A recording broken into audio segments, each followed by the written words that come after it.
Hi Vishal, welcome to our show. First of all, congratulations on clearing IAS exam and heartily Thank you. welcome by India Moods. So, how big achievement do you consider this for yourself, for your family, and for your state?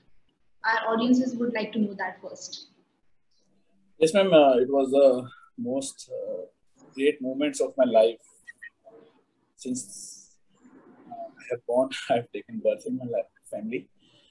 Definitely. Other than that, it was a great inspiration. Like coming from a village background, I have been raised in a village, Kudarwala in Baddi, and I have done my schooling since class 10th there itself in Shri Aurobindo Public School.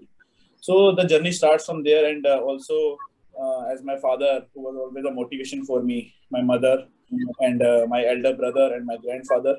So they all always pushed me that you will be able to do. Although it took a time, it was my fourth attempt, so it was a journey of ups and downs. But always there needs to be a patience. More than mine patience, it was the patience of my family. So who always supported me and always pushed me that you will be able to do. And finally, I'm happy that finally the day has come. Yeah, sure. So we will proceed from our questions. So I would like to introduce first question from our audiences and our, the IS aspirants. So first is important things for an aspirant for preparation. Like how did you motivate yourself throughout the journey, and the sincerity and self brief. So I would like to know about it and our audiences as well. So yes, over to you. Yes, ma'am.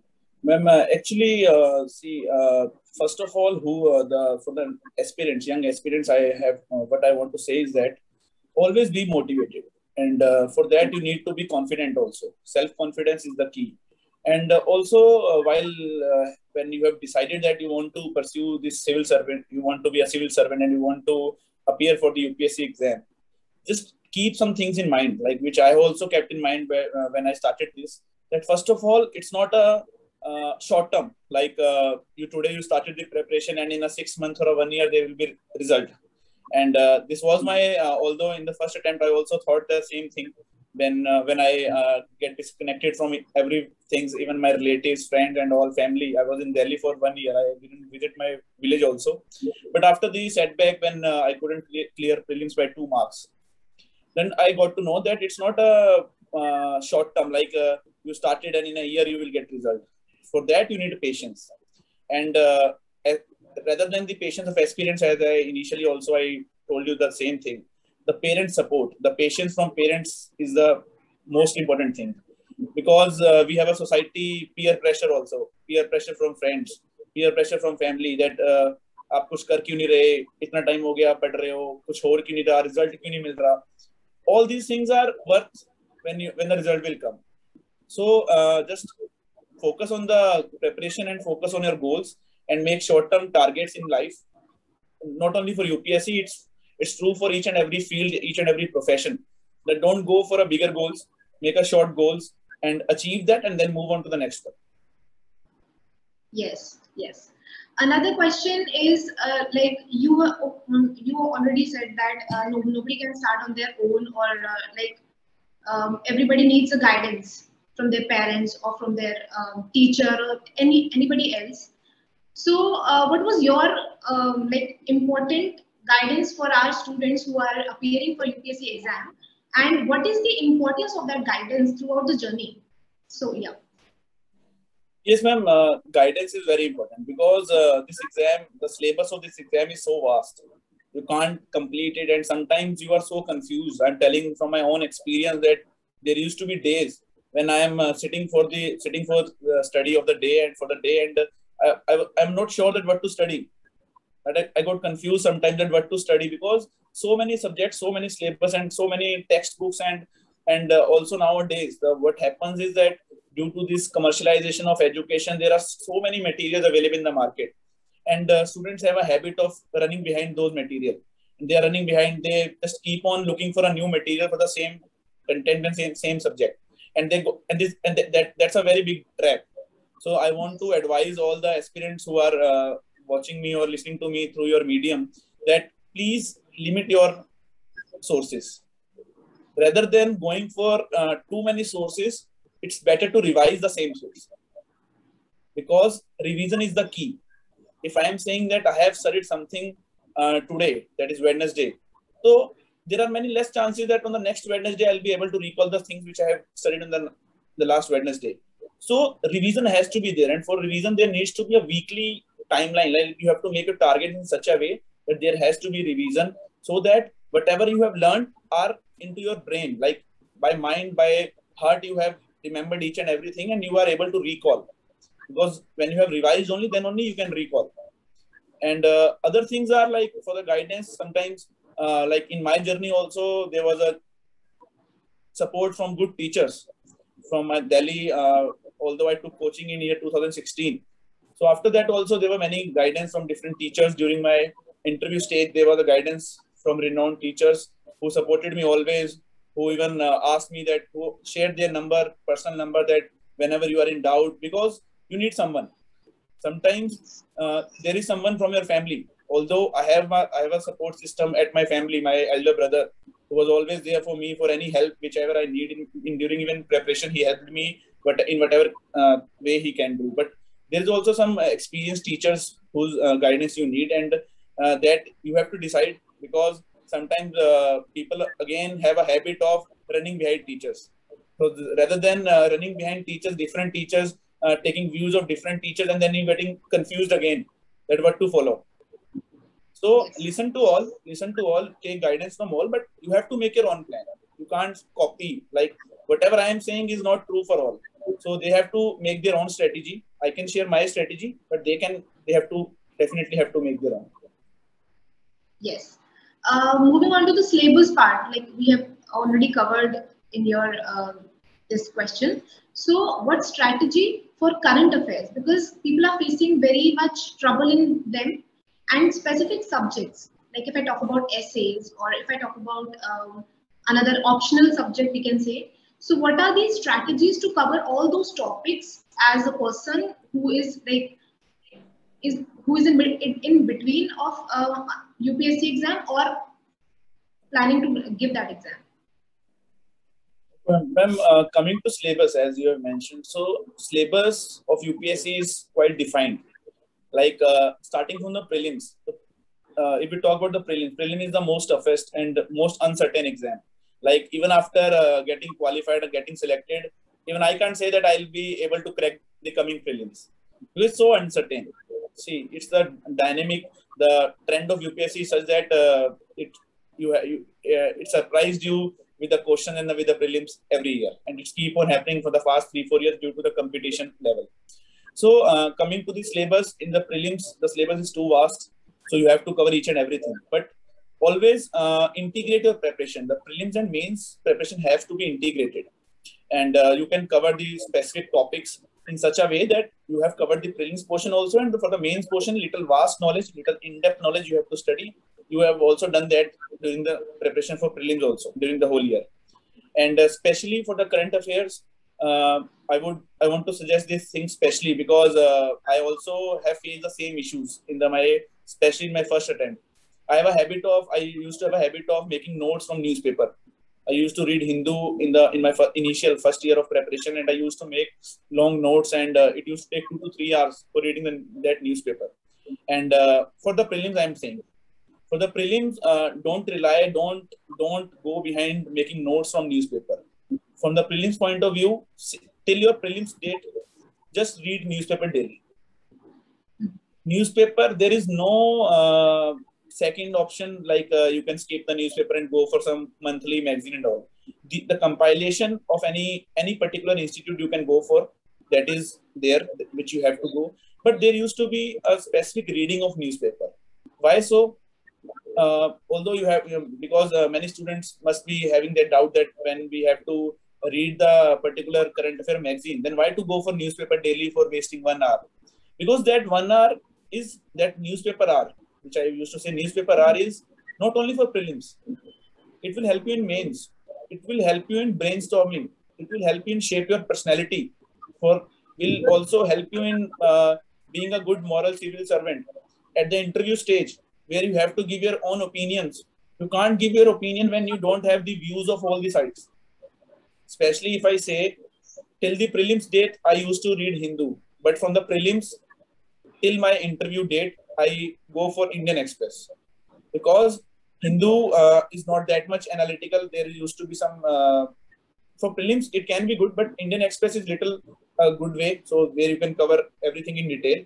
So newspaper every aspirant has to like it. It is the like most important thing. Even if you have decided, like even if from my schedule, if I want to say that even if I have to take a study gap, like suppose on a weekend I don't have I'm not like even if I didn't get a chance to buy the newspaper, I used to read it online.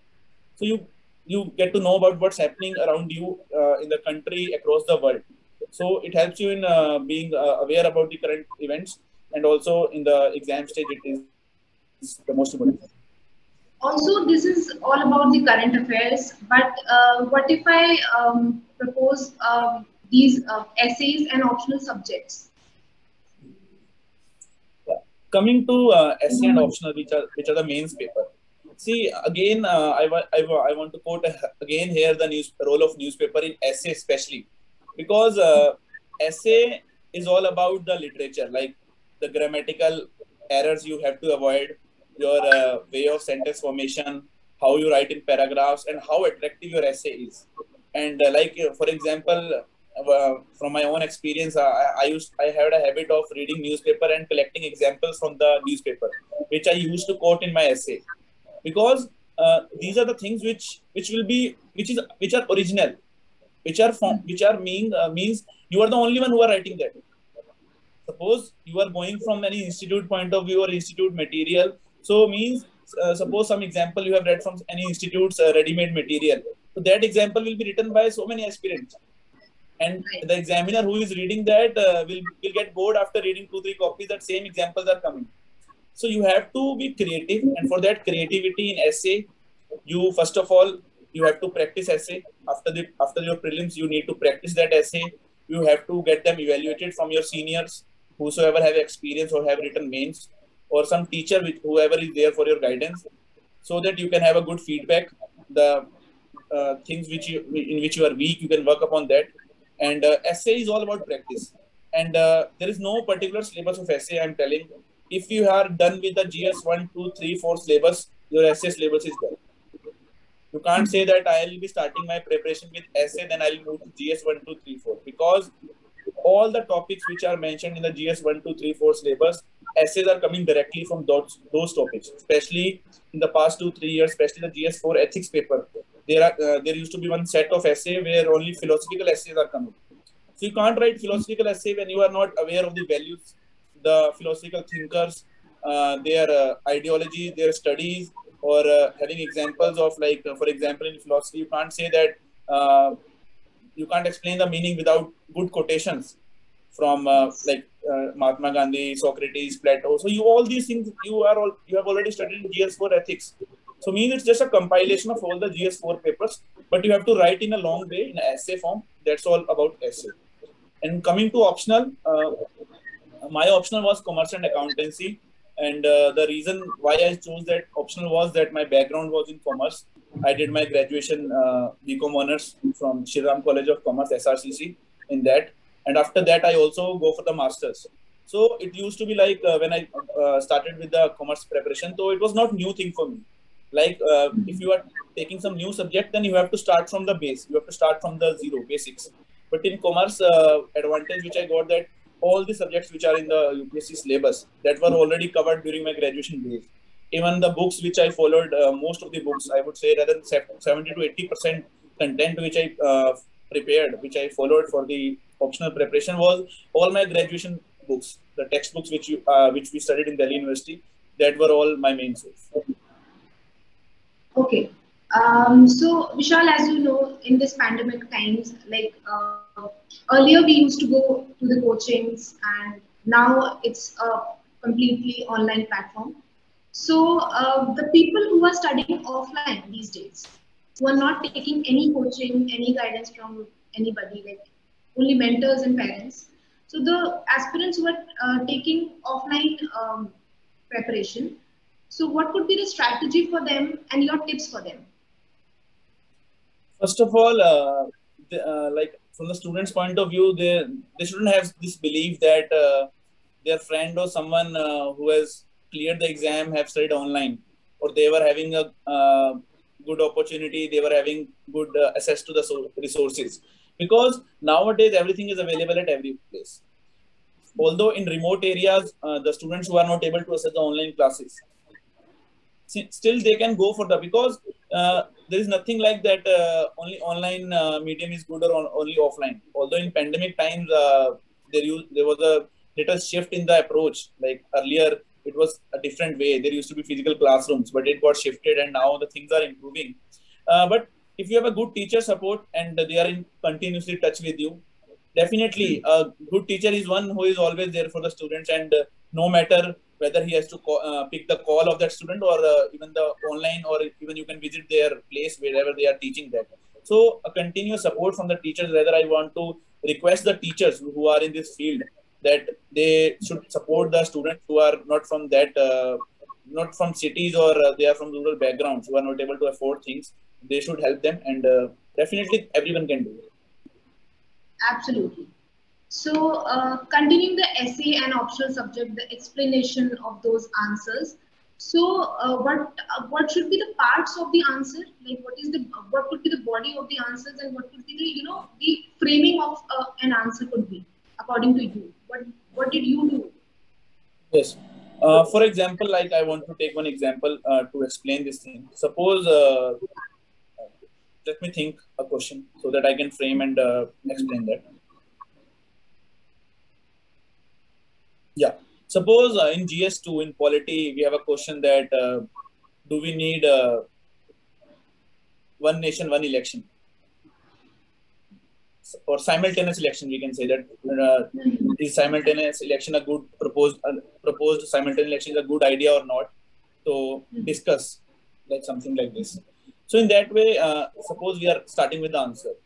So in that, just we have to first identify the keyword, whatever the keyword in the question is there. Like now, see the keyword in it will be again picked by different students as per their study or their mindset. Like what's the keyword? But if someone has gone through the syllabus and covered each and everything related to GS2, so they must be aware that a specific topic we used to cover in polity, that is elections. So this question is a subtopic of that particular topic, that is elections. So you can pick the keyword, that is election. You can explain it. You can in intro, just brief intro about 3 to 4 lines maximum introduction. Now in GS2, it's about polity and constitution is a part of the GS2 syllabus. So you can mention the relevant articles related to election which are in our constitution. You can start with the any landmark judgment or anything related to elections, so that you can just giving a hint to examiner that you understand the question and it's related to election, that why this topic is important. Or there can be one more way of introducing the answer, like this was the one of the static part where you are just mentioning any fact which you are able to recall in that examination situation. One more case can be like you have read through the current affairs, you have gone through the newspaper in the previous last 2-3 months, and you are aware that this was one of the hot topic in the news. So you can start with an introduction that in the recent past, recently there was a debate going on with the simultaneous election. Like means you are giving the idea that why this topic is important, or you are having a good idea about that topic, that why this topic is so important from the Indian polity point of view. This was the introduction part. Then coming to the body, again it all depends upon the words of the question, that in what way the examiner is trying to ask that question. Like suppose you have to give both the pros and cons of simultaneous election. Then the body you can specifically give the subheading like benefits of or pros of simultaneous election 1, 2, 3, 4. You can give the points depending upon the word limit of that particular question. If it's in 10-mark question, then you can give very less points. If it's 15-mark point, you can add 3-4 more points. Then with the pros, you can again give a second subheading, that is cons of the simultaneous election. And in the last, always give conclusion, which has to be there. And no matter whatever the question is, introduction and conclusion are the most important thing. And in conclusion, you can give your own stand, or you can also say that both, although there are both pros and cons of the simultaneous election, but there needs to be consensus among the center and states so that we can formulate, or a better discussion can be made on this debate, and then finally government can decide like this. Yes. So, so thank you so much, Vishal. These all are questions from our audiences and the aspirants. So many thanks to you for your time and joining our show, and we wish you all the best. Thank you. Thank you. Thank you.